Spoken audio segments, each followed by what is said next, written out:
네, 안녕하세요. 저는 오늘 발표를 맡게 된 신동원이라고 하고요. 오늘 제가 발표 드릴 내용은 DH3D, Deep Hierarchical 3D Descriptors for Robust Large-Scale 6 Degree of Freedom Relocalization 라는 논문에 대해서 리뷰를 해드리려고 합니다. 이 논문은 ECCB 2020 올해 얼마 전에 열린 ECCB에서 발표가 된 논문이고요. 나오자마자 흥미로운 연구라서 한번 살펴보게 되었습니다. 네, 일단 인트로덕션 여러 가지 자료를 많이 공개를 했더라고요. 아카이브에도 올리고 GitHub 코드도 공개를 하고 있고 유튜브 영상과 도큐멘테이션 그리고 여기에 실험에 사용된 데이터셋까지 다 다운받을 수 있어서 한번 실험을 각자의 컴퓨터에서 쉽게 해볼 수 있게 해주셨습니다. 그래서 이렇게 저자들은 이렇게 되어 있고 여기서 이제 데니얼 크레머스라는 교수님이 되게 이쪽 분야에서 굉장히 유명한 교수님이시고 그 연구실에서 나온 논문입니다. 일단 전체적인 플로우 차트를 나타낼 수 있는 그림을 하나 가져와 봤는데요. 논문에서 궁극적으로 이 논문에서 하고자 하는 거는 3D 포인트 클라우드, 그러니까 예를 들어서 라이다나 뎁스 카메라 그런 걸로 이제 환경에 대한 3차원 3D 지오메트리를 얻게 되면 그걸 이용해서 로컬 피처 디텍션, 그러니까 3D 공간상에서의 피처 디텍션과 디스크립션, 그리고 글로벌 디스크립터 엑스트랙션, 이거는 그 3D 포인트 클라우드에 대한 플레이스 레코그니션, 장소 인식과 관련된 그런 문제입니다.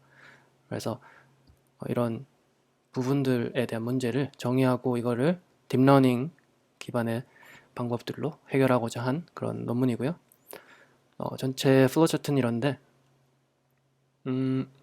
일단 쿼리라고 하는 어떤 3차원의 포인트 클라우드가 인풋으로 들어오고 그 다음에 로컬 디스크립터 인코더와 그리고 로컬 피처 디텍터, 이 두 부분이 주로 3차원 점군에서의 그런 특징점을 추출하고자 하는 그런 부분이 되겠고요. 그 다음 밑에 있는 글로벌 디스크립터 어셈블러나 어텐션 프리딕터, 이 부분들은 주로 글로벌한, 로컬한 영역이 아니라 더 크게 이제 글로벌하게 글로벌하게 여러 장소에서 얻어진 3D 포인트 클라우드가 그 기하학적으로 또는 형태적으로 이게 비슷한 형태를 띠나 아닌가를 이제 쉽게 판별해 줄 수 있도록 하는 그런 글로벌 디스크립터를 만들어주는 그런 네트워크들이 되겠습니다. 그래서 이 위에 두 부분에서 나온 게 이제 로컬 디텍터랑 디스크립터 부분이 되고, 이게 이제 포인트 클라우드 간의 정합을 수행하도록 만들어주고요. 그 다음에 이 로컬 디스크립터를 잘 이제 어그리게이트 해서 이 밑에 글로벌 디스크립터 어셈블러까지 다 거쳐서 나온 이제 글로벌 디스크립터로 글로벌 플레이스 레코그니션을 수행하게 됩니다. 아까 그 보여드린 이 플로우 차트를 이 오른쪽 상단에서 이제 표현했고, 여기서 보시면은 로컬 디스크립터 인코더라는 부분이 있습니다. 요게 이 슬라이드에 나와 있는데요. 이제 인코더 부분은 주로 이제 여기서 이쪽 왼쪽 부분을 보시면 이제 로컬 피처 인코더가 먼저 보일 겁니다. 이 부분이 이 로컬 이 전체 플로우 차트에서 이제 로컬 디스크립터 인코더 부분이 되고요. 여기서는 이제 포인트 클라우드가 이렇게 잘 정리돼서 어떤 영역에 대한 이제 3D 포인트 클라우드가 입력으로 들어가게 됩니다. 여기는 이제 P라고, 대문자 P라고 하고, 요게 n by 3, 그러니까 3은 xyz 값을 나타내고 n은 그 포인트의 개수를 의미합니다. 그래서 이렇게 구성된 포인트 클라우드가 입력으로 들어가게 되고요. 이 부분, 연두색으로 된 부분이 사실상 이렇게 내부가 구성되어 있습니다. 내부는 여러 가지 컨볼루션, 액티베이션 펑션의 조합으로 이루어졌는데, 보시면 이 흐름이 이렇게 갔다가 이렇게 다시 와서 이제 결과적으로 이쪽에 있는 이 n by 128 차원의 어떤 디스크립터를 뽑아내게 됩니다. 이쪽 처음에서부터 보시면 이 인풋으로 n by 3의 포인트 클라우드 그 데이터가 들어오면 이제 컨볼루션 오퍼레이션을 통해서, 그리고 배치 노멀라이제이션과 렐루 펑션을 통해서 좀 줄이고, 여기서 좀 독특하게 사용하고 있는 구조가 플렉스 컨브라고 하는, 플렉스 컨볼루션이라고 하는 그런 오퍼레이션이 있습니다. 이거를 뒤에서 좀 설명을 드리려고 하고요. 그래서 플렉스 컨버전을 통해서 이런 n by 64 차원의 피처 맵을 뽑으면, 또 여기서 이 여러 갈래, 두 갈래로 나뉘어지는데, 여기서는 이제 SE 블록이라고 하는, 이게 Squeeze Excitation 블록이라고 이야기를 하는데요. 이것도 뒤에서 조금 설명을 드리고자 합니다. 그래서 이 SEE 블록을 거쳐서 나온 어떤 피처 맵이 또 n by 64로 들어가고, 요게 또 다음 계층으로 레이어로 들어가서, 요 밑에 있는 거는 위에랑 똑같은 거예요. 그냥 두 번을 해준 거라고 보시면 되고요. 이렇게 들어가서 최종적으로 이렇게 디스크립터가, 각 포인트별 디스크립터가 이렇게 나오게 됩니다. 그 앞서 설명드린 이제 플로우 차트, 요 로컬 피처 디텍터에 대한 플로우 차트가 여기에 그림이 있고, 여기서 아까 설명드린 이제 플렉스 컨브라는 게 좀 독특한 컨버전 오퍼레이션이다 라고 말씀을 드렸는데, 이거는 그냥 쉽게 설명드리면, 기존의 2D 컨볼루션, 이 2차원 평면 영상에서의 컨볼루션은 커널이 어떻게 딱 디스크리트하게 딱딱 이제 행과 열로 나뉘어져 가지고, 이게 이 중간에 있는 픽셀 부분에 대해서 이 주변에 있는 픽셀들 참조해서 어떻게 가중치, weighted sum 해가지고 요거 값을 바꾸는 거죠. 그게 이제 이렇게 수식으로 표현이 될 수 있는데, 여기 보시면 이제 서메이션이 두 개가 있고, 그 다음에 이제 항이 두 개가 있습니다. 요거는 앞에 항은 가중치입니다. 우리가 뉴럴 네트워크로부터 학습을 할 수 있는 어떤 가중치가 되겠죠. 우리가 익히 알고 있는 그 형태입니다. 가중치이고, 그 다음에 F는 어떤 위치, 요 C, L, 요 타우 이런 이제 파라미터를 들어가서 어떤 위치가 정해지는데, 그 위치에서의 여기서 이미지에서는 쉽게 말하면 RGB 값, 3차원의 레드, 그린, 블루 값이 되고, 그런 각 위치에서의 특정한 피처 값이 됩니다. 그래서 쉽게 말씀드리면 가중치 곱하기 RGB 밸류를 해서 다 더한 다음에 그 값을 이제 중간에 있는 커널 중심에 넣게 되는 거죠. 여기서 타우의 정의는 이제 이 타우죠. 타우의 정의는 마이너스 1, 0, 1 요게 되는데, 요거는 그냥 이 0이 이 중심이고, 이 마이너스 1은 좌측에 한 칸, 1은 우측에 한 칸, 그리고 이 제곱으로 되어 있는 표현은 그냥 아까는 이제 가로로 그런 이웃을 정했는데, 이렇게 세로로 이웃을 정의할 수도 있어서, 쉽게 말씀드리면 이거는 3x3 크기의 컨볼루션 커널 상에서의 어떤 컨볼루션 오퍼레이션을 예제로 들고 있다 라고 생각을 하시면 됩니다. 그래서 이웃 픽셀들에 대해서 이제 값을 얻을 수 있겠죠.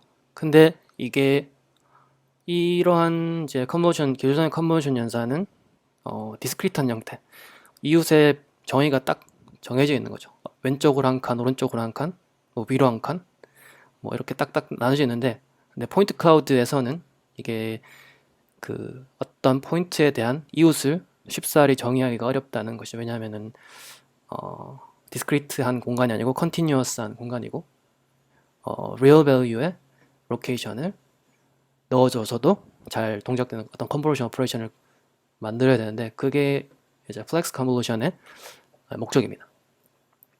요거는 되게 좀 논문은 되게 어렵게 적혀져 쓰여져 있었는데 제가 이해한 바로는 좀 간단한 것 같아요. 그냥 이것도 마찬가지로 플렉스 컨볼루션의 오퍼레이션의 수식인데 이것도 서메이션 두 개로 이루어져 있고 웨이트 항과 이제 피처 F 항이 들어가 있습니다. 이제 3D 포인트 클라우드에서는 피처 값이 뭐 어떤 그 포인트에서의 노멀이나 아니면은 뭐 어떤 RGB 값이 될 수도 있고 그런 값이 똑같이 될 것 같고요. 근데 여기서 이 웨이트 항을 구할 때 이것을 이제 이 포인트 노란색 포인트가 어떤 중심이 되는 점이 우리가 구하고자 하는 컨버전 커널의 중심이 되고 이 옆에 파란색으로 표시된 게 이웃점이라고 해봅시다. 그러면은 각각의 이제 거리가 다 다를 거잖아요. 여기서는 뭐 비슷하게 되겠지만 중심까지의 거리가 네, 이 거리에 비례해서 또는 거리 값을 파라미터 매개로 해서 각각의 가중치를 정하는 겁니다. 예, 간단한 아이디어로는. 그래서 이 밑에 있는 이제 weight 값, 이 항이 밑에 이렇게 정의가 되어 있는데 여기서 C가 그냥 이제 여기 중간에 있는 C 포인트가 되고 이제 L이 이 포인트의 그 위치 그리고 L 다시는 다른 이웃 포인트의 위치가 되고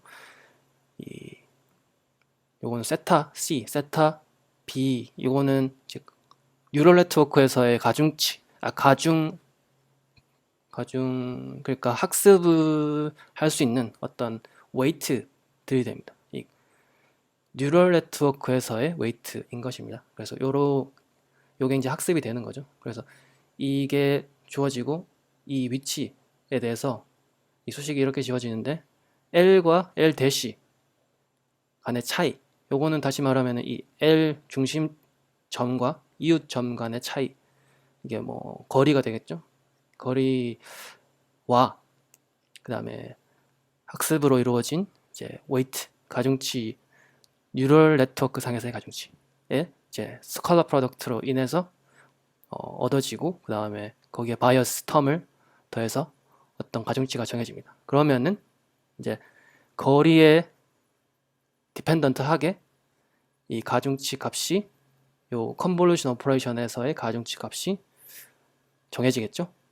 그래서 이게 이런 디스크리트한 형태가 아니더라도 이렇게 real value의 값들이 들어와도 그렇게 학습을 통해서 가중치를 정하는 그런 형태가 됩니다. 이제 플렉스 컨볼루션이라는 게 그런 구조고요. 그 다음에 squeeze and excitation block이라고 요 위에 이렇게 돼 있었는데 이거는 앞에 이제 squeeze 그 플렉스 컨볼루션에서는 그냥 공간상 스파셜한 어떤 정보에 대해서 학습을 하고자 했다면 여기서는 이제 channel wise 여기서도 적어놨는데 focus on channel relationship rather than the spatial relationship of the convolution 이라고 하고 이 channel wise의 관계 서로의 상관관계를 학습하고 그 다음에 여기 각각에 대해서 좀 다르게 집중도를 좀 다르게 주자. 어떻게 보면은 attention이라고도 생각을 할 수도 있을 것 같아요. 전체 다를 고려하는 게 아니라 각 채널 중에서 어떤 거 중요한 채널만 좀 중점적으로 보겠다. 뭐 이런 의미인데 여기 그림에서 보시는 바와 같이 이렇게 이제 어떤 3D 피처 맵이 들어오면 요게 이제 squeeze라는 절차를 먼저 거칩니다. squeeze라는 거는 채널 와이즈로 딱 스퀴즈가 딱 쥐어짜다라는 의미잖아요.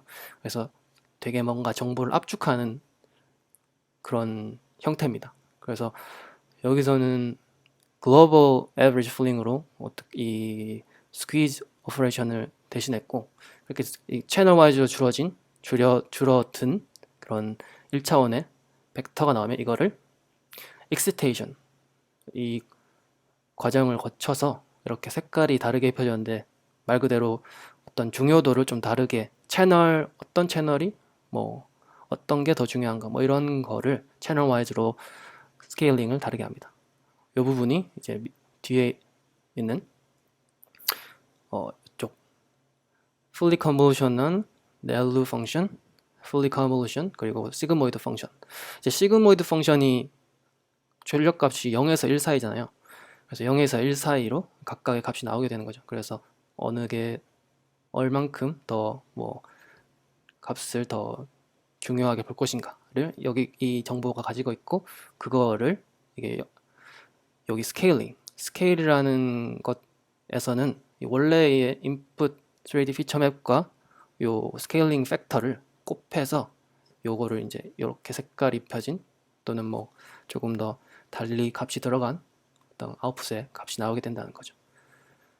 그래서 이 부분이 squeeze and excitation block이라고 하고, 요게 요 부분이 됩니다. 그래서 요렇게 플렉스 컨볼루션 2번 거치고 squeeze and excitation block 거치고 또 밑에 나와서 또 한 번 더 거치고 똑같은 걸, 그 다음에 최종적으로 모든 포인트, 각각 n개의 포인트에 대한 디스크립터가 나오게 됩니다. 그 다음에 이제 이거를 로스 펑션을 어떻게 정의할 거냐도 중요한데, 여기서는 이제 n-tuple loss라는 것을 사용했습니다. n-tuple loss, 여기 보시면 이쪽에 네모박스로 쳐진 이 부분이 n-tuple loss인데, 여기서 인풋으로 포인트 클라우드가 2개가 이제 주어졌다고 해봅시다. 이제 P라는 포인트 클라우드와 P-라는 포인트 클라우드가 있어요. 그러면 요거에 대해서 어떤 디스크립터들이 이제 아까 말씀드린 이 피처 인코더를 통해서 이렇게 나오고, 또 P-라는 포인트 클라우드에 대해서 또 어떤 디스크립터 벡터가 이렇게 나오겠죠. 요 2개가 나오는데, 요거 2개 사이에 각각의 포인트가 서로 매칭이 되는, 서로 같은 포인트를 의미하는 그 쌍을 우리는 이미 알고 있어요. 이게 데이터 셋에서. 그래서 이게 매칭 페어인 거를 알고 있고 논 매칭 페어를 알고 있는데, 이제 매칭 페어는 서로 가깝게 만들도록 디스크립터 상에서의 디스크립터 공간 상에서의 거리가 가깝게 만들도록 하고, 이제 논 매칭 페어 간의 거리는 멀게 서로 이제 떨어지게 그렇게 학습을 시키는데, 이게 n-tuple loss라고 합니다. 요 그림에서는 그런 n-tuple loss의 시각화된 것을 보여주고 있는데, 여기서 이제 동그라미가 있고 네모도 있고 세모도 있고 뭐 여러 가지가 있는데요. 이제 동그라미와 동그라미는 초록색의 엣지로, 이게 2개 동그라미는 같은 거잖아요. 같은 디스크립터 공간상에서 같은 거라고 하면, 그래서 얘네들은 서로 가까워져야 된다는 거죠, 페어상에서. 근데 네모와 세모는 서로 다른 거니까 이렇게 빨간색 엣지, 서로 논 매칭 페어라서 이제 멀어지도록 이렇게 학습하는 거고, 기존에 이런 방법이 있었어요. 근데 이거를 조금 더 발전시킨 게 이제 트리플렛 로스라고 하는 게 있는데, 요거는 이제 그런 거 말고 3개를 뽑아요. 이제 이 데이터셋이 아니라 이게 학습된 그 디스크립터 공간상에서 어떤 피처들이 있는데, 3개를 뽑아가지고 하나는 앵커로 두고, 앵커라는 거에 같은 클래스는 이제 포지티브 페어라고 하고, 이제 다른 거는 네거티브 페어라고 합니다. 그래서 이런 식으로 이렇게 학습을 해서 이제 뭐 원리는 똑같아요. 같은 거는 가깝게, 다른 거는 멀게, 이렇게 해서 이렇게 트리플렛 로스라는 이제 정의가 띄어졌는데, 이것도 부족하다 해서 n-tuple loss라는 게 여기서 사용한 거고, 그렇죠. 그래서 제안한 거고, 여기서는 이 그림처럼 모든 페어, 그 배치 안에 있는 모든 페어 간의 거리를 다 고려해요. 여기는 3개만 고려하고 여기 2개만 고려하는데 여기는 다. 그러면 계산량이 좀 많아질 것 같기도 한데 그거를 이제 어떻게 했느냐? 여기서 보시면 이 항이 2개고요. 여기 더하기로 되어 있고 앞에 있는 거는 이제 매칭 페어에 대한 항, 그리고 뒤에 거는 논 매칭 페어에 대한 항입니다. 이게 중요하게 보실 거는 이제 M이라는 매트릭스와 D라는 매트릭스예요. 이제 M이라는 거는 여기서 옆에서 설명해 놨는데 correspondence matrix라고 하고 이거는 0과 1의 값을 가진 바이너리 매트릭스예요. 이거는 요 정의도 이렇게 돼 있는데 이제 그 어떤 2개의 디스크립터가 같은 포인트임을 나타내는 거면 이게 그 매트릭스 상에서 i와 j가 2개가 같은 거다. 그러면 1이고 나머지는 다른 건 0이야. 그렇지 않으면 0이에요. 그게 이거를 나타내는데 이제 매칭 페어는 1, 논 매칭 페어는 0. 그래서 그거를 다 모든 쌍에 대해서 그 배치 안에 있는 모든 쌍에 대해서 이제 정의한 게 이제 correspondence matrix라고 하고 그거에 비슷하게 이제 D라는 매트릭스는 feature space distance matrix라고 하고 이거는 이제 바이너리 매트릭스는 아니고 그 똑같이 이제 크기 요 correspondence 매트릭스랑 똑같은 크기의 매트릭스인데 그 2개 쌍 사이의 피처 공간상에서의 거리를 나타내요. 여기서 이제 fxi와 fyj 요 2개 사이의 디스턴스를 이제 매트릭스 안에다가 엘레멘트로 다 집어넣은 거죠. 그러면 각각 쌍에 대한 모든 그 배치 안에서의 모든 쌍에 대한 거리가 들어가 있겠죠. 그거를 이제 이렇게 하면은 이 오퍼레이션은 하나마드 멀티플리케이션이라고 하는데 그냥 엘리멘트 와이즈 멀티플리케이션이라고 생각하시면 됩니다. 그래서 이제 바이너리로 이건 m인 바이너리니까 요게 쉽게 곱해지고 이게 매칭 페어들만 고려한 디스턴스를 이 항이 가지게 되는 거죠. 이제 노멀라이제이션 한 거고 그 뒤에 거는 그 반대 이제 1-m이고 이제 모든 디스크립터 개수 마이너스 이거 했으니까 똑같은 건데 이제 바이너리 이 1-m이 이제 아까 바이너리 매트릭스였으니까 반전되겠죠. 이제 논 매칭 페어는 1이 되고 매칭 페어는 0이 되죠. 그래서 요거 곱하기 이제 D 하면은 논 매칭 페어들만 남긴 디스턴스가 나오겠죠. 그럼 요거에 대해서 요 2개를 합치면 말 그대로 모든 이제 상관관계를 고려하면서 논 매칭 페어는 멀게, 매칭 페어는 가깝게 하는 그런 이제 로스가 만들어지게 됩니다. 그래서 요게 이제 엔티플로스라는 거고 요게 여기서 사용이 된 거예요. 그 다음에 디텍션 이제 앞에서 설명드린 거는 포인트에 대한 디스크립션을 말씀드렸는데 여기서는 디텍션 그러니까 이게 진짜로 특징점 3차원 포인트 클라우드에서 특징점으로 사용될 수 있는 것인가 아닌가를 여기서 이제 결정하게 되는데 기존의 방법들은 이제 describe then detect 아니다 말이 꼬이는데 이제 detect then describe 이 방법을 많이 썼습니다. 이게 뭐냐면은 왜 이러지? 이게 뭐냐면 영상에서 먼저 특징이 될 만한 부분을 뽑고 나서 이제 특징점들을 먼저 이게 빨간색으로 된 거 뽑고 나서 얘네들에 대해서만 이제 디스크립터를 특별히 이제 계산해 주겠다. 그래서 이제 detect를 먼저 하고 그리고 나서 describe를 한다. 라고 해서 이런 전통적인 방법들 또는 딥러닝에서 하는 것도 이런 식으로 이제 순서대로 했는데 여기서 하고자 하는 거는 detect and describe예요. detect와 describe를 동시에 하자. 그래서 아까 말씀드렸다시피 먼저 모든 포인트들에 대해서 디스크립터를 먼저 계산을 하고 그거를 다 본 다음에 얘네 중에서 뭐가 특징점으로 사용될 수 있을 만한 놈인가를 그 다음에 동시에 고려를 하는 거예요.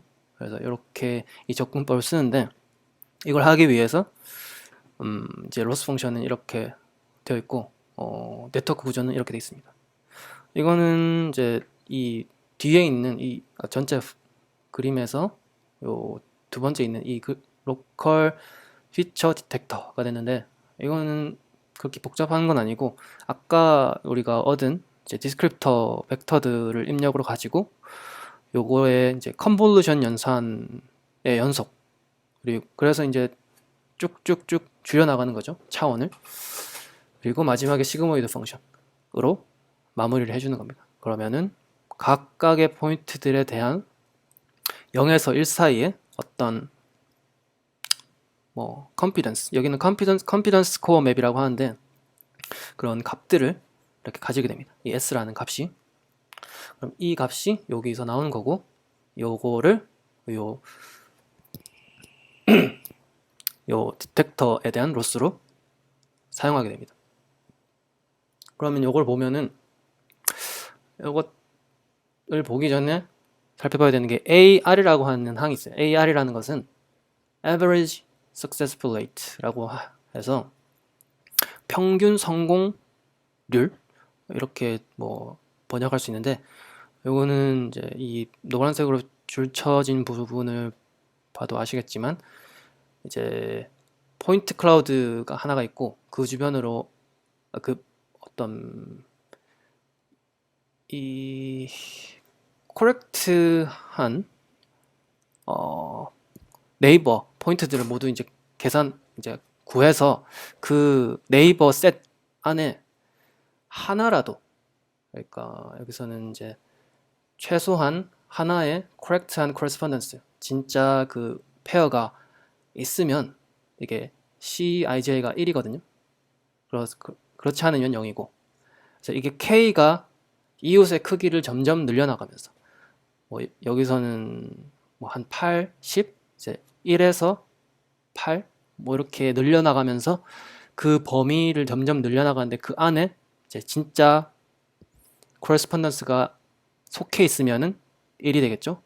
그러면은 이걸 다 딱딱딱 더하면은 어떤 값이 나오고, 이게 평균 성공률, 그 안에 있는 평균 성공률의 AR이 되고, 이거 값 곱하기 이제 SI, 아까 우리가 얻은 이제 컨피던스 밸류를 곱하고, 이제 반대의 경우 가중치, 이거 1-s고 이건 s라서, 여기서는 하고자 하는 게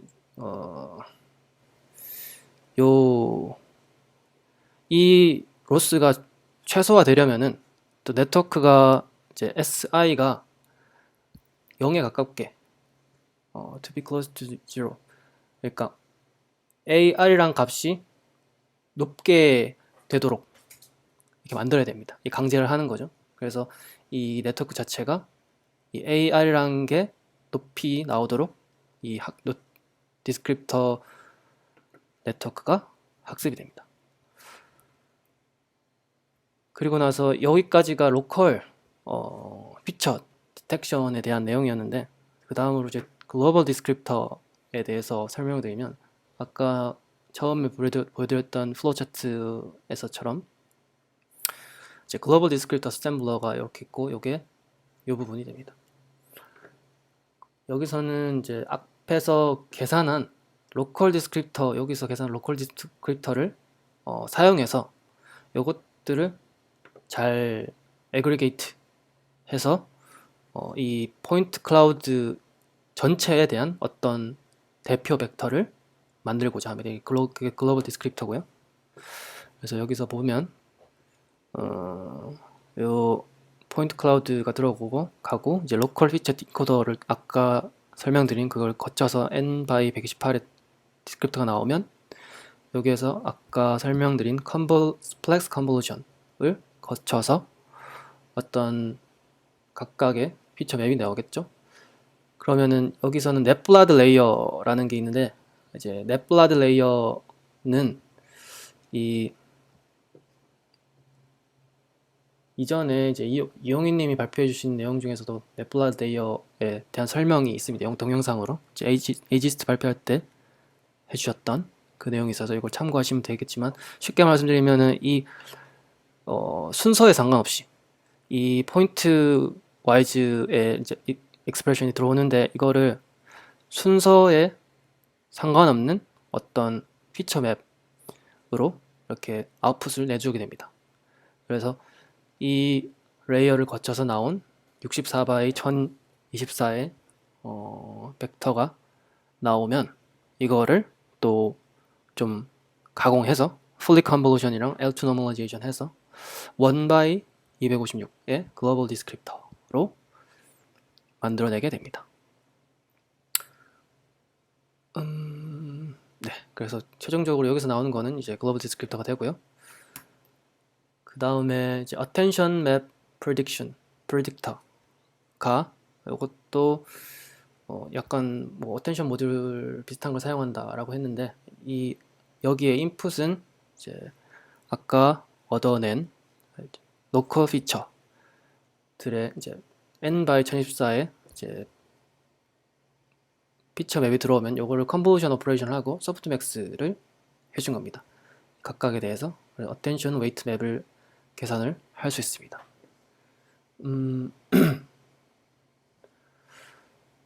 그래서 어떤 게 뭐 중요하게 작용하는지를 이제 좀 분별해서 학습을 하게 되는 것이죠.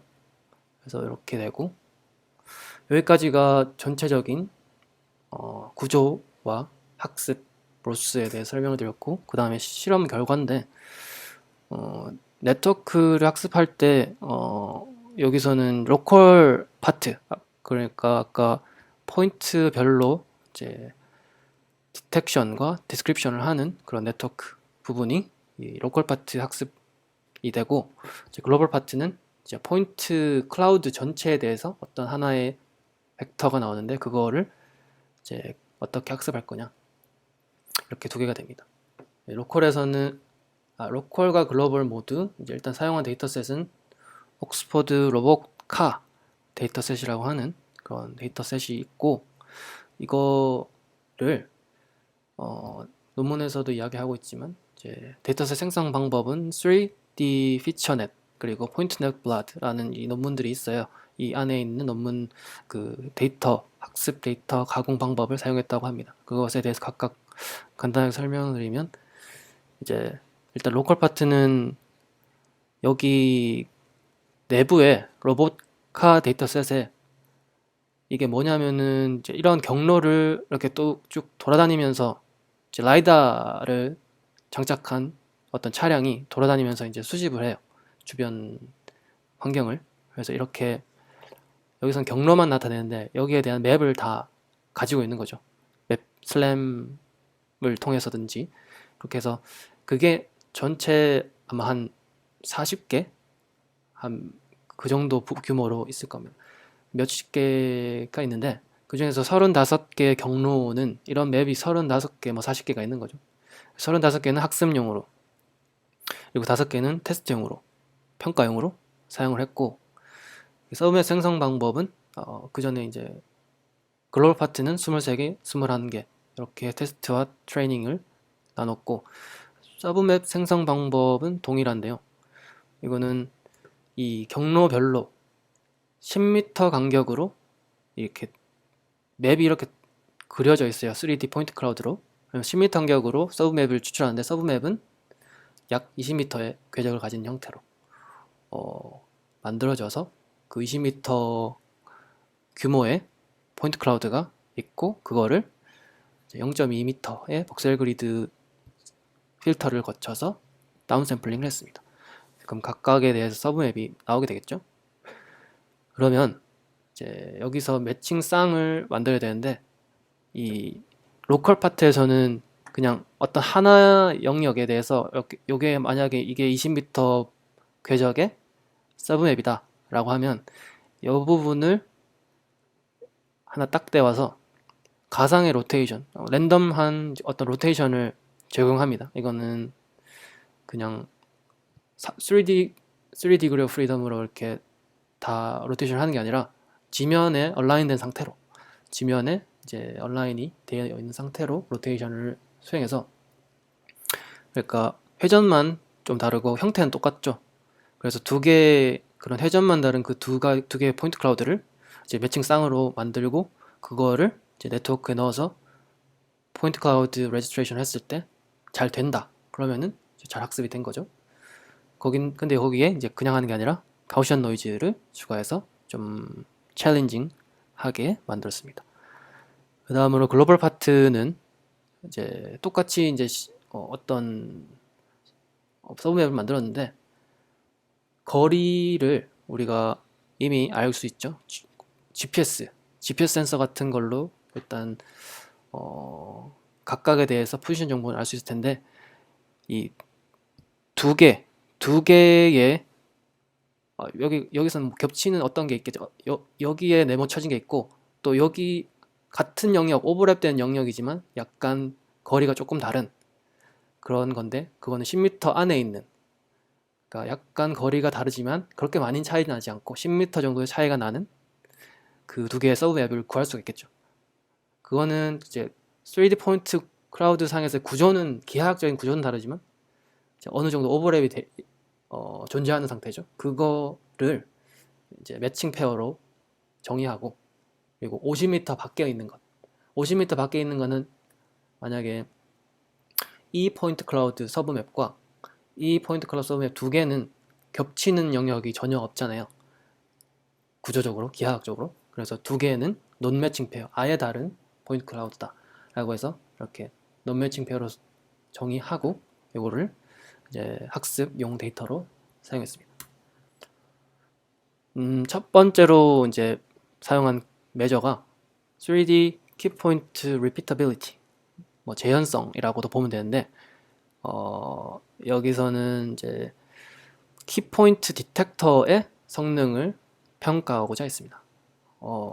여기는 두 개의 포인트 클라우드 P랑 P 대시 두 개가 주어졌을 때 그 안에 키포인트들이 여러 개 있을 겁니다. 이제 K에는 이 P에 대한 키포인트 K라고 하면 이제 K1에서 KN까지, 그리고 K 대시는 P 대시에 대한 건데 이제 키포인트 K1 대시부터 KM 대시까지 이게 쭉 있고, 요것들은 이제 제한하는 방법 또는 다른 방법들에서 나온 알고리즘을 통해서 나온 거겠죠. 그래서 이 두 개의 키포인트가 우리가 이제 트랜스포메이션, 우리가 랜덤하게 로테이션을 샘플링 했다고 했잖아요. 그걸 이미 알고 있으니까 그걸 했을 때 KI에 그 트랜스포메이션을 해줬을 때 이 가장 가까운 이제 K 대시 얻어낸 그게 키포인트 K 대시에서의 키포인트가 거리가 이제 less than 0.5m, 0.5m 안에 들어오는 거면, 그러니까 정확하게 이제 거의 뭐 동일한 키포인트라고 보면 되는 거죠.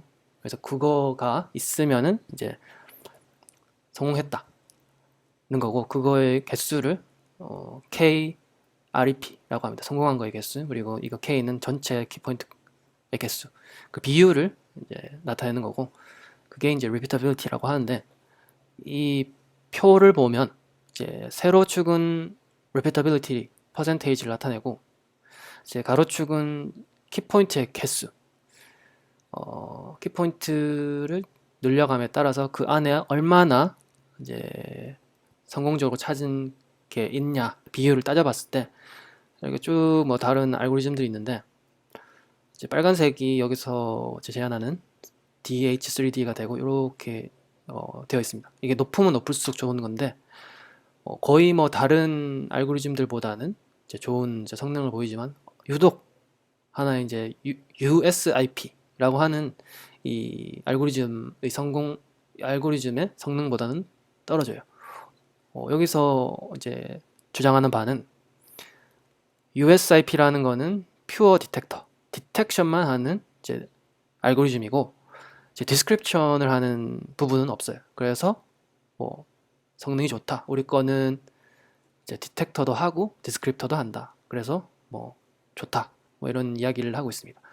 그래서 그거를 제외하고는 이 제한하는 방법이 좋다라고 이야기를 하고 있고, 이제 두 번째로 포인트 클라우드 레지스트레이션은 이 표를 보시면 이제 이쪽 세로축에 있는 거는 키포인트 디텍터, 그 키포인트를 디텍션하는 알고리즘들을 이렇게 나열한 겁니다.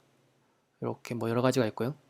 이제 위에 이 알고리즘, 요쪽 두 번째 줄에 있는 알고리즘들은 이제 로컬 3D 디스크립터, 이거는 디스크립터에 대한 어떤 알고리즘들을 나타냅니다.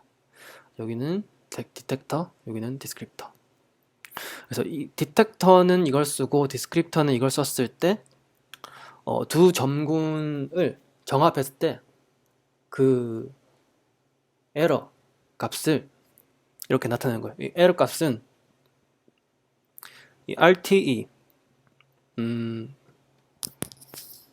RT는 Relative Translation Error, translation 그러니까 이동 상의 에러를 나타내고, RRE는 Relative Rotation Error, 회전의 상에서의 차이를 이렇게 각도로 나타낸 거고, 그리고 뭐 SUCC Success Rate도 있고, 이제 반복 횟수, 수렴할 때까지의 반복 횟수, 이렇게 이제 슬래시로 나타냈고, 각각이 이제 값이 4개로 다 들어가 있죠.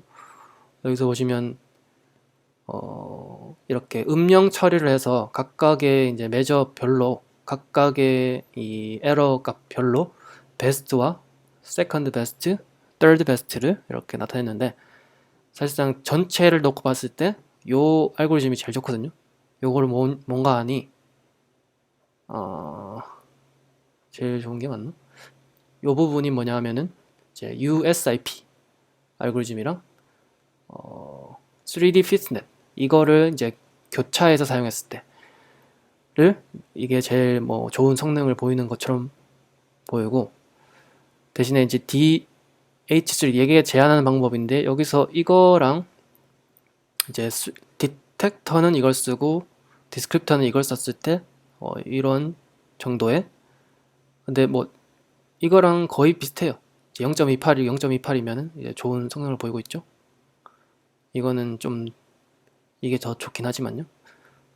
그리고 이제 DH3D와 여기 제한하는 방법과 요 디스크립터에서도 제한하는 방법, 요거를 썼을 때는 결과는 뭐 이 정도로 나오는데, 보니까 0.23으로 이게 제일 좋네요. 둘 다 이제 디텍터랑 디스크립터를 모두 자기네 걸로 썼을 때 이게 제일 RTE 측면에서 이게 제일 좋아 보이고, RRE 측면에서는 이게 제일 좋아 보이네요. 그리고 이제 successful rate는 이거고, iteration도 이거네. 결과적으로 이 알고리즘이 제일 좋다고, 이거를 섞어서 쓴 게 제일 좋은 걸로 보이네요. 근데 그에 못지않게 이제 DH3D도 이런 정도의 성능을 보여주고 있다 라는 이야기를 하고 있고, 이거는 점군 정합을 실제로 해본 결과를 나타내고 있습니다. 요 두 개를 이제 다른 형태의 같은 곳을 찍은 거지만 로테이션을 달리 했을 때, 이렇게 정합을 했을 때 이렇게 잘 정합이 되는 걸 볼 수 있고, 이런 것들도 나름 잘 되고 있는 걸 보여주고 있고, 밑에 두 개는 조금 잘 안 된 경우를 보여주고 있다고 해요.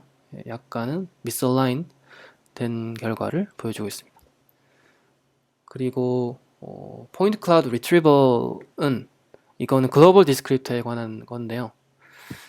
여기서의 이제 알고리즘들은 비교 알고리즘은 PNMax, 이거는 포인트넷 블라드의 맥스 풀링 오퍼레이션을 이제 한 거고, 이제 PN 블라드는 이제 포인트넷 블라드 그 자체, 아까 이제 잠깐 설명드린 그 부분이 있고, PCAN은 포인트넷 블라드의 어텐션 메커니즘을 같이 사용한 것이고, 요거는 여기에서 제한한 것인데, 글로벌 디스크립터의 크기를 다르게 했을 때 이렇게 결과가 이렇게 돼 있고, 이제 이거는 average recall 값을 나타내는데, 여기 글로벌 디스크립터가 어떤 포인트 클라우드 쭉 후보가 있을 때 거기서 매칭 페어를 정확하게 찾아내는 알고리즘이라고 했습니다. 그래서 그게 이제 포인트 클라우드 리트리버인데, 그거를 잘 찾아냈을 경우, 그 후보군 중에서 상위 1%의 그 진짜 매칭 페어가 속해 있을 경우의 비율을 이렇게 나타내고, 여기는 이제 상위 1등, 제일 상위의 베스트라고 생각한 이 알고리즘들이 생각한 것을 나타내는 게 진짜 매칭 페어인 경우를 비율을 이렇게 나타냈습니다. 그래서 이게 비율이 높으면 높을수록 좋은 거고요. 이 제한하는 방법이 이렇게 좋다고 하고, 이제 이거는 그래프로 나타내는 거고, 이제 빨간색이라로 되어 있는 게 이제 위에 있죠. 그다음에 밑에 거는 똑같은 건데 더 많은 알고리즘에 대해서 좀 실험을 해본 그런 결과입니다. 그래서 이것도 이제 위에 이렇게 쭉 있고요.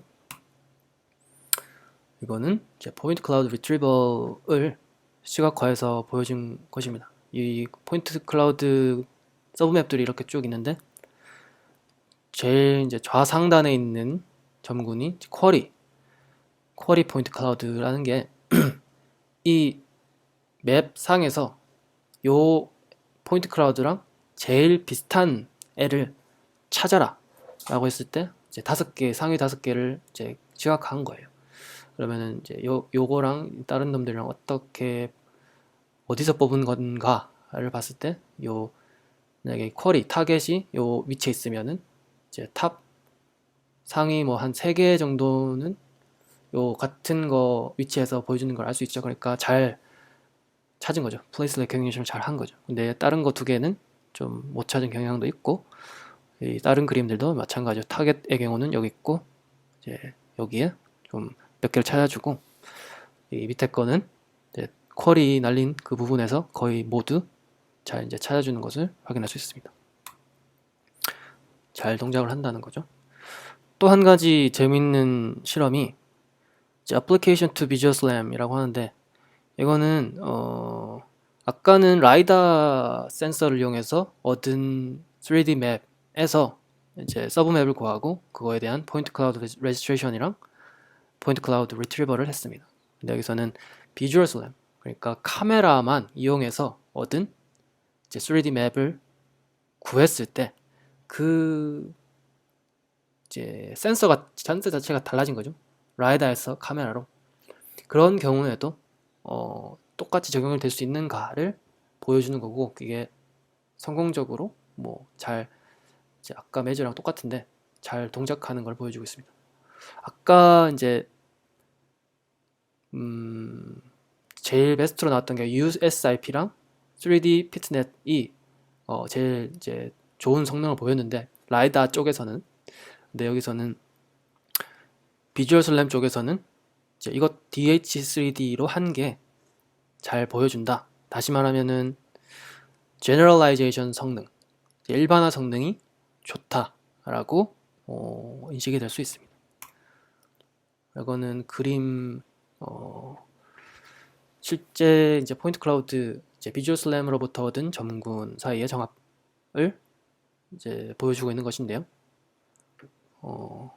나름 잘한다고 합니다. 여기서 이제 사용한 비주얼 슬램 알고리즘은 스테레오 DSO라고 하는 알고리즘이고, 이거는 스테레오 카메라로 다이렉트 스파스 오도메트리로 알고 있는데 이런 방법을 사용했습니다. 그리고 에블레이션 스터디는 각각의 로스나 아니면은 디텍터 뭐 구조를 좀 다르게 했을 때, 이제 요거는 디텍터 로스와 이제 위크 슈퍼비전을 사용했을 때, 그리고 스퀴즈 익스테이션 블락을 없앴을 때, 그냥 디폴트로 했을 때 이렇게 나타내는데 어느 하나도 빠질 것이 없이 다 들어가 있는 디폴트가 가장 좋다라는 걸 보여주고 있고, 로버스니스 테스트는 이제 여기 밑에 보시면 가우시안 노이즈, 점군에 가우시안 노이즈를 추가했을 경우 점점 이제 가우시안 노이즈를 증가함에 따라 어떻게 이제 성공률이 되는가, 또는 로테이션 앵글을 얼마나 다르게 했을 때 어떻게 되는가, 이제 여기 알파라고 하는 항을 달리 했을 때 어떻게 성능이 달라지나 라는 걸 이렇게 보여주고 있고, 이제 이건 로컬 디텍터 디스크립터에 관한 것이었고, 글로벌 디스크립터에 관한 것은 또 이렇게 노이즈와 로테이션 다운샘플링에 대해서 이렇게 되어 있습니다. 그래서 결론인데요. 오늘 제가 설명드린 것은 DH3D라는 논문이고, 제가 좀 개인적으로 주목할 점은 이게 오픈소스라는 것이고, 이제 아파치 2.0 라이센스가 들어가 있는, 이게 제가 대학원생 때는 라이센스 정도는 뭐 그렇게 고려하진 않았는데, 이게 회사에 들어오니까 라이센스를 좀 심도 있게 살펴보게 되더라고요. 그래서 이게 어떤 라이센스를 가지고 있는가, 이게 내가 바로 그냥 써먹어도 아무 문제 없나 라는 걸 좀 주의 깊게 살펴보게 되고, 그래서 이게 이제 오픈소스라서 좋다라는 것이고, 이제 속도도 빠르고요. 좋은 이제 registration, retriever 성능을 보여주고, 마지막에 보여드렸던 대로 일반화 성능도 좋다라는 부분이 되겠습니다. 마지막으로는 이제 라이다, 아무래도 제가 라이다를 만드는 회사에 있다 보니까 그 라이다 쪽 어플리케이션에 대해서, 로컬라이제이션에 대해서 특히 좀 관심이 있는데, 그런 걸 이제 정리한 자료가 여기를 노션을 보시면 있고, 여기서 DH3D가 이쪽에 있고요. 나머지 것들에 대해서도 조금씩 한번 리뷰를 해볼 생각입니다. 네, 제 발표는 이상이고, 혹시 질문이나 코멘트 있으시면 해주시면 감사하겠습니다.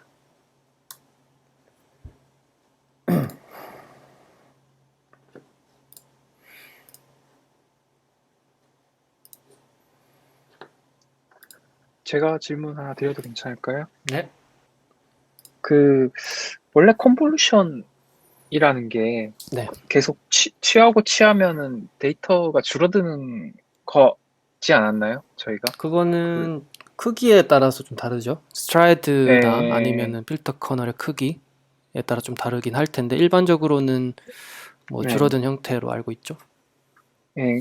플렉스 컨볼루션은 늘어나는 것 같아서 사이즈가 제가 제대로 봤는지는 궁금한데, 음, 늘어나진 않을 거예요. 그대로 있고, 그대로, 이건 사이즈를 나타내는 거고, 이거는 앞에 있는 거는 뎁스 채널을 나타내고, 이거는 8, 1, 이거는 커널의 크기를 나타낼 거. 이웃의 크기. 8은 이제 eight neighbor를 음, 정의해서 이렇게 되는 걸로 알고 있습니다. 어, 제가 잘못 봤나 보네요. 그거는 그렇고, 네, 이거 데이터셋 만들 때 되게 심플하고 좋은 것 같은데, 방법이. 네, 하나 마음에 걸리는 게, 네, 이게 글로벌 같은 경우라든지 이런 거 보면, 네, 그냥 먼 거리에 있는 거를 non-matching 페어로 잡았는데, 네, 뭐 예를 들어서 뭐 여기 이 데이터셋에서는 그럴 일이 없을 것 같은데 뭐 네, 아파트 단지라든지 뭐 이렇게 멀리 떨어져 있는데 완전히 똑같이 생긴 건물들이 관측되는 네, 케이스가 네, 있으면 네, 네. 그런 부분은 좀 더 생각해서 만들지 그쵸. 않을까요? 아무래도 뭐 그렇죠. 예. 실, 어, 더 정확하게 하려면은 그걸 다 고려를 하긴 해야겠죠. 왜냐하면은 이제 라이다 센서라는 음, 것은 이제 기하학적인 구조를 스캐닝하는 것이고, 네. 3D 포인트 클라우드가 이제 기하학적인 구조인데, 만약에 기하학적인 구조가 완전히 동일하다면은 이게 음, 뭐 뭐, 의미가 없는 거죠. 예를 들어서 사진도 동일한 거죠. 음, 똑같은 위치를 찍은 사진이라도 다른 장소에 음, 똑같은 것을 재현해 놓은 사진 찍은 거라면은 두 개를 사진만 보고서는 이제 구분을 할 수가 없겠죠. 뭐 네. 그게 맞는데, 사실 그 측면에서는 네, 뭐, 뭐 다른 센서 모달리티를 추가적으로 고려한다거나, 아니면은 템포럴한 정보를 추가적으로 사용한다거나, 그런 방법을 해야 될 것 같네요. 근데 학습할 때는 사실 뭐 상관없겠네요. 어떻게 보면요. 그거는 뭐, 근데 여기 데이터셋에서는 그렇게 완전히 동일한 뭐 구조는 없었다라고 제가 알고 있어서, 네. 이게 어느 정도 이 데이터셋에 국한해서는 피지블한 어프로치다라는, 음, 네, 네. 결론을 내렸습니다. 네, 그럴 것 같습니다. 하나만 더 질문 네, 드리고 싶어요. 그 엔투풀 컨피그레이션 거기 그림에서 네네, 이거요? 이게 제가 제대로 이해했는지 궁금해서 여쭤보는 건데, 네네. 예를 들어서 삼각형을 기준으로 하면 이게 네. 가까이 있는 거를 그냥 이지 케이스라고 생각을 하면 되는 거죠. 좀 더 멀리 있는 거를 하드한 케이스라고 생각을 하면 되고, 그러니까 구분하는 데 있어서 어, 이 그냥 다른 놓여진 거, 형태에서 가까이 있는 게 예, 쉬운 거고 멀리 있는 게 어려운 거다. 네. 반대인가? 잠깐만. 멀리 어, 있을수록 더 구분하기 쉽고, 네. 조금 같이 붙어 있는 게 더 구분하기 어려운 거라고 생각을 하면 되는 건가요? 이게? 어, 제 생각은 조금 다르고요. 그게 이제 어려움과 네. 쉬움의 이제 정의는 이게 네. 디스크립터 공간상에서 네. 이게 비슷하게 생겼냐 아닌가. 사실 이거는 모양으로 나타내긴 했는데 디스크립터는 뭐 음, 128차원, 1024차원 뭐 그런 숫자의 나열일 건데 그 숫자의 나열 이 두 개가 사실은 다른 클래스에 속하는 건데 그 숫자의 음, 나열이 비슷하게 이제 학습이 되었으면은 음, 그거는 음. 하드 케이스죠. 그런 하드 아, 케이스를 좀 이렇게 다른 값이 나오도록 그 벡터 값이 다른 값을 가지도록 이렇게 의도적으로 이렇게 하도록 학습하는 게 이런 음, 이제 학습 방법 로스의 이제 목적이죠. 아, 예, 이해가 무슨 말, 되셨을까요? 예, 감사합니다. 네, 감사합니다.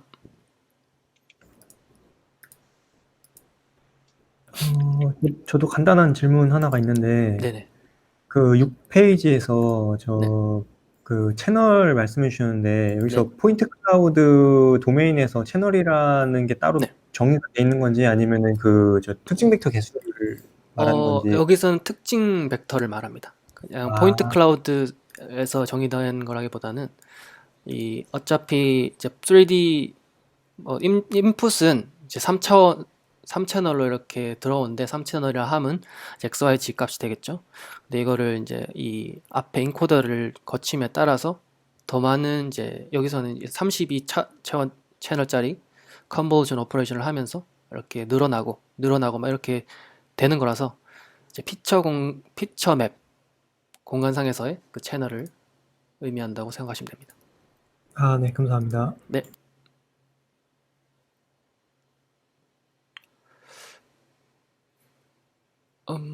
어, 저도 하나 질문이 있는데요. 네네, 그 7페이지에서 그 로스 설명해 주실 때, 네, n 튜플 로스 네, 설명해 주실 때, 그러면 결국 매칭이 많이 되면 많이 될수록 네. 이 로스가 커지는 건가요? 제가 이걸 잘 이해를 못 해가지고. 이제 매칭이 되는 매칭인지 non 매칭인지의 정답은 이미 우리가 알고 있는데 그게 이제 어, M이라는 그 매트릭스고 우리가 하려고 하는 게 D 요게 이제 디스크립터 피처 스페이스 디스턴스 매트릭스거든요. 이게 이제 네, F라는 이제 이거는 뉴럴 네트워크 신경망을 통해서 이제 XI라고 하는 어떤 포인트 여기서는 포인트 넣었을 때 디스크립터가 나오고 어떤 뭐 1024차원의 어떤 디스크립터 나오고 다른 포인트를 넣었을 때 또 어떤 디스크립터가 나오겠죠. 그 두 개 사이의 거리를 이제 D라고 하는 걸로 정의해서 이 대문자 D 매트릭스에 들어가게 되는데 여기서는 이제 M이라는 게 바이너리 매트릭스라서 네, 그 매칭 페어는 1로 돼요. 그러면 매칭 페어 같은 경우에는 이 하나마드 멀티플리케이션 하면은 매칭 페어에 대한 거리만 남게 되잖아요. 여기서는. 그러면 그 네, 거리 값의 합이 되겠죠? 네, 그게 사실 이거를 줄이는 방향이에요. 이게 작으면 작을수록 좋은 거죠. 그래서 이 로스 펑션을 이제 전체적으로는 이거는 그렇게 남아 있고 이 항은 사실 마이너스 이게 반대의 논 매칭 페어에 대한 거리를 나타내는데 이거는 마이너스 디스턴스가 되는 거거든요. 그래서 이거는 이제 커지도록 마이너스 항이 들어갔으니까 이제 커지도록 그렇게 이제 학습이 돼서 이거 두 개는 이제 서로 반대로 로스가 더해지고 그래서 최종적인 이제 두 개의 항의 합이 이제 엔트 플러스 L 디스크립터라는 이 로스 값으로 돼서 이거를 이제 궁극적으로 줄이는 방향으로 되는 것이죠. 결국 길을 줄여야 되니까 네. 그렇게 되는 거군요. 음, 네. 네, 네, 알겠습니다. 감사합니다. 네, 감사합니다. 네.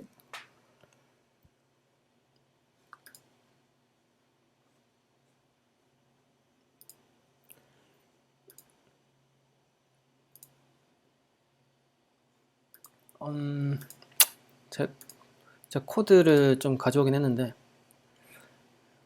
몇 장만 설명드리면 엔코더 아키텍처가 이게 소스 코드는 여기서 다 다운받을 수가 있고요.